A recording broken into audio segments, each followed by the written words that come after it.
Hey, what's up YouTube? How's everybody doing? I'm bringing guys a quick update on the 40 gallon tank. As you guys can see, it's not in the fish room anymore. I brought it inside to my living room. But before we get to this, I want to tell you guys why I didn't upload a video or the update to this tank yesterday. As you guys can see, I uploaded the before video on Saturday. Told you guys I will upload it on Sunday. But what happened was that day after I stopped the recording, I was draining the water, I was scrubbing the glass, the rocks, the equipment. When I was scrubbing the glass with the blade, I accidentally did a little bit more and I cut through the silicone. When I was bringing that tank in, let's put a pause there. So there was a tank here before, which were my discus tanks, which I haven't even told you guys about. I haven't even showed you guys my new discus. They're pretty cool discus. They're the ones from Kenny. So, from Kenny's Discus. So I had them here because they're like beautiful fish, and I wanted people who come visit me. I have my couches behind me now. They could look at my fish. So what I had to do, I had to drain all that water, did a 100% water change, put it in my room next to my bed because I love those fishes. Fill it up again, 40 gallons of water filled in. So they were there, and I made space for this tank so it could be here. It could replace the other tank. So let's go back where I was at before I paused it that time. So I was coming inside already when I tilted a little bit and I noticed there was a leak. So I had that leak and I noticed I had scraped out the silicone a bit more. I was disappointed. It was around 12 o'clock. As you can see, it takes a lot of time to drain water, do water changes, move 2 tanks as well. I started at 7, or I believe I finished around 2 in the morning, so it was 12. Try to see if Home Depot, any store was open. Nope. Any friends will reply back, nope. Everybody was sleeping, stores were closing. So I had to do an emergency, so I didn't have no extra tank. So what I had to do, drain the water from the discus, and that clean water just drained it. But good thing I put it on the front lawn for my grass. So the grass was watered. That's good. But I already watered it, so I just wasted a lot of water. So okay. So I did that, put it here in the tank, and I filled it up. I put everything on my fish, everything. But that delayed a little bit more. The fish were acting up at first because the water was getting a little bit cold, and they were frustrated being a 5-gallon bucket. So I had to put around, let's say 9 discus in my breeding pair, which is a 20 breeding pair tank, which is a 20-gallon. Guys, that water got dirty fast. So yesterday I had visit. While I had visit, I still was working on my tank. I resealed it with silicone. I was happy. I did a clean spray paint on the glass in the back. I was bringing it in by myself. Wasn't being patient. I didn't want to be patient. I brought it in. I could ask for help. There was many of people that could have helped me in, but no, I tried to do it fast. I was walking in through there. What happened when I was almost turned to a room, I wanted to turn like that. So what happened was when I went like that, I should have gone straight, but what happened when I did that turn, boom, the front of the glass hit the countertop and it cracked my tank. I was freaking disappointed. Then I had to freaking smash the tank with the hammer on the garbage can. Wear gloves, be extra careful, and I still got cut. So the garbage disposal could come pick it up. So I wasted like a bunch of my day. So that's one of the reasons, like I said, that I didn't record and upload the video. But today's Monday, and I also had told you guys I was gonna do the information of the fish. I'm not sure if I'll do it today, but I am going to upload this video because it's more easier than typing all this information on a video on the fish. I owe you guys 3. If I don't update them today, I'll owe you guys 3, and I don't know when. I'll probably upload them by Wednesday night, or I'll try tomorrow or something.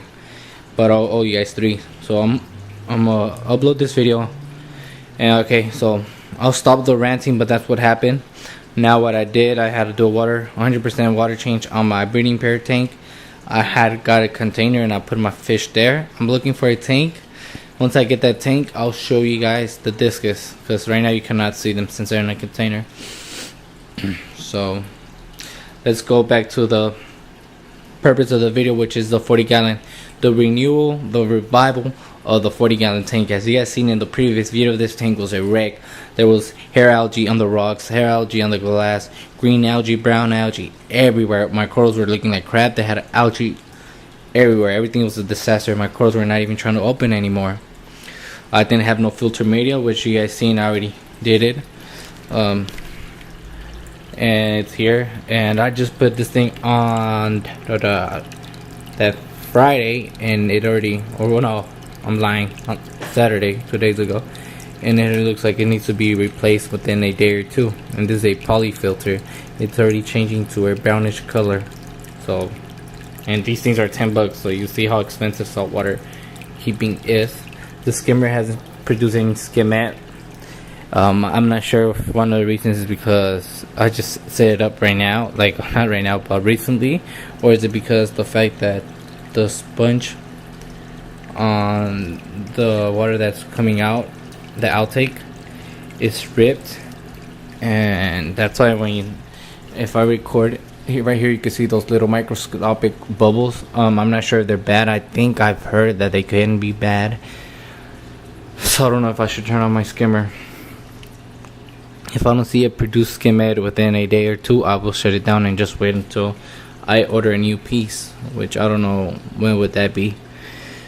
But besides that, since this tank wasn't the saltwater tank, it was a discus tank, there was no algae on the glass at all, so there's no algae right now. The rocks do have a little bit of algae after we scrubbed it. As you guys seen in the last video, it was like crazy. I did get rid of my orange spotted goby, but that was because I didn't like the fact that he'll disturb the corals which I try to place on the sand, and he always drop them off and things like that. But there is like little diatom or brown algae in the sand, but I've always had a sand sifting starfish and those little sand snails to do the work. So give me a sec, guys. I'm gonna pause it for a quick second. Okay, so where I left off, I do have the sand sifting starfish and the sand sifting snail. So I replaced the orange spotted goby. I went to my local pet store to get some store credit. So I got new fish, as you see, the yellow tang. I know this 40 tank is a small tank for the yellow tang, but hopefully, God willing, within a month, or no, not a month, like within 3 months, let's say, I am going to upgrade this tank to a rimless 80 gallon. So yeah, because I don't like the equipment here on top showing the heaters, anything. Only of course, I'm only gonna have to have the power heads. So I need to get a sub. I will upgrade with equipment. I'm gonna put a lot of effort into my saltwater, which I was already gonna think of getting rid of it and selling it. So yeah, I got that yellow tang to combat the algae. I also got a algae blindy, which he's right there, as you guys can see. Also to eat the algae, and I seen it already eat a bit of algae, some in the corals, as you guys can see there, and some in the rocks. I also got 4 big snails, as you guys can see, the Mexican turbo snails, and I got approximately 10 hermit crabs. I already had crabs here. I had emerald crabs and some hermit crabs and some of the small snails. I need to work on my cleanup crew, because it's actually a big important it makes it's important to have your cleanup crew, because they make a big old difference and a big impact to your tank and your water quality in general and the ecosystem in your tank. So yeah, that's what happened with me. I didn't have not enough workforce on the cleanup crew. I had given up on purchasing some filter media, on doing water changes, and I was overfeeding. So this tank it crashed down on me. I'm not saying it's back to 100%. As you guys can see, I have barely tried to bring it back on its toes within a day or two. But the corals seeming to open up. The Xenia, the torch, seems like it wants to open up already. The Silva, some are open but not to their full potential. Probably because they're underneath the rock, which my wife, she's the one that placed them there. So we probably have to move them from there, put them somewhere where there's more light. Most likely, of course, I'll do that. My candy cane is coming back. He was almost dying, the colony there. Forgot what's the name of this coral that's coming up. But with frog spawns, hammers are growing. The hammer there, and the green star polyps. So this is the tank as I'm bringing it back up, the revival renewal. I'll let you guys know. I'll let you guys go. Sorry, I have daddy duties to do. So thank you guys for watching, and I thank the new subscribers for subscribing to my channel. But I had to leave, guys. Daddy called.